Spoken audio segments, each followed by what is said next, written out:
Hello, Earthlings. You're watching Adam the Alien, and we're still in a pandemic. Yay!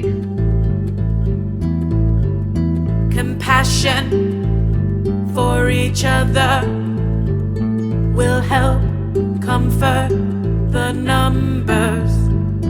Compassion for ourselves will help us all get well. Okay, now that I'm back from being out in the world, let's talk pandemic. Now, before I begin this heavily unscripted, unplanned, impromptu video, and not knowing what I'm going to say, I feel like I should stress I'm not an expert on any of this, so don't take anything I say as fact without looking it up. Actually, that gives me something to talk about right there, in that I feel like I've been trying to talk to people in my circles, friends and family members especially, who are pandemic doubters or deniers in some way or another, people who just want to reopeners, and to hell with the consequences. And it's frustrating to me. It's very frustrating to me, in part because while I understand a lot of things enough to understand for myself why these precautions are necessary, I find them much harder to explain to other people. Because I'm not an expert, and because, well, I need to go refer to a bajillion things that I've looked up and otherwise been aware of, not only now in terms of how COVID-19 is working, but also a history of understanding of how viruses work. And I commented to my roommate today, I think we need better health classes overall in schools. I certainly don't deny that this is all very hard and very frustrating, and we all want it to be over. We all want it to be over now, but it's not that simple.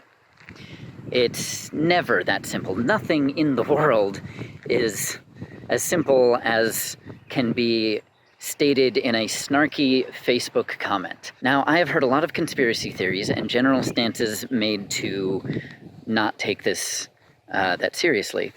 To the conspiracy theories, I just kind of want to scream at people, who benefits? Because seriously, who benefits? No one wants this right now. No one likes anything about this right now. No one is really benefiting, except maybe people like Jeff fucking Bezos. So unless you think Jeff Bezos is behind everything, who benefits? Nobody is happy with the precautions we have to take, or the precautions we may yet have to take, or the precautions we're not taking but should be taking. No one is happy. No one is benefiting. Everyone hates this. If there's one thing that should have been able to unite us all, it should have been a fucking pandemic, because a virus does not give a shit what country you're from, what party you're from, what your religious beliefs are. It doesn't care. It's a virus. One common denial of the seriousness I've often encountered is the flu. People use the flu to be like, well, I mean, we're not taking the flu this seriously. We're not, the flu kills people too. Well, first of all, whenever people have compared the numbers of influenza and COVID-19, every occasion I've seen, they are misconstruing the numbers. They're reading the numbers wrong and comparing them wrong. For instance, one of the most common things I saw very early on were people comparing the COVID deaths so far to this year to what they said were the flu deaths so far this year. Well, first of all, we had just gotten going. We were just becoming aware of COVID-19, and the numbers weren't high yet, but you want to deal with a problem before those numbers get high. And the other issue with those numbers was usually that people were actually using not just numbers from this year, but from the entirety of last year, before COVID-19, even to our knowledge, existed. But again, not being an expert, it's very hard to argue these things. It requires me to re-research things I've already researched, because my brain didn't hold on to it. I'm not a doctor, I'm not a nurse, I'm not a medical professional, I'm not an epidemiologist or a virologist or any kind of ologist. And I think we should be trusting the ologists, unless they're an apologist for things which are terrible. But we don't need to get into that right now. Aside from a frequent misunderstanding of numbers, the thing that really frustrates me about people keep bringing up the flu as a reason not to take COVID-19 seriously is that all their arguments ever amount to are reasons we should really be taking the flu more seriously. And I don't know, I grew up taking the flu seriously because I had relatives who lived with and near me for whom it could have been dangerous or even deadly.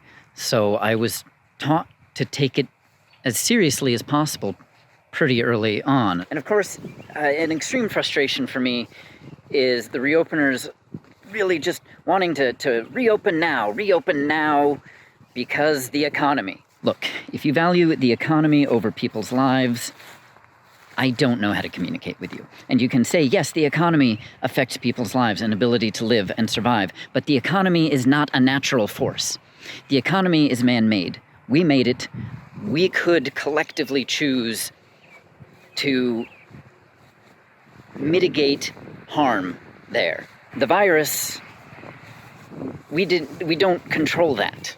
We can control the economy much more easily, frankly, than we can keep people from dying. And the frustrating thing is that if we reopen too quickly, too soon, all that means is we are going to have to deal with this a lot more for a lot longer. I hope enough people will still observe precautions that we can keep things as low as possible. But I know there are going to be people going out there and just saying screw it to it all and spreading it. Obviously, new information comes out all the time. That's the nature of a novel virus, a new virus, something we don't know how it's going to behave yet because it hasn't been around. Now, I understand people who want to get out there and go back to work and make their living. I get it. I've had plenty of situations where I've gone to work so sick I nearly passed out of a chair because I needed that money to survive. I get it.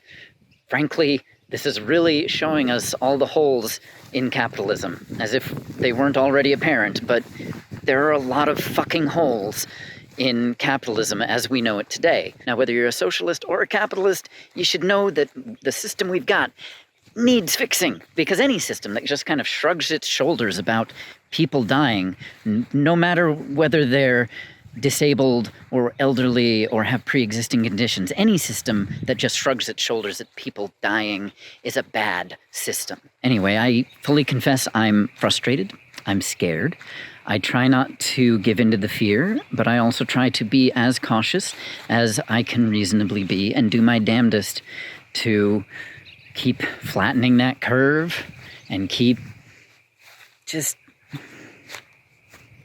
caring about not only whether I get sick, but if other people get sick.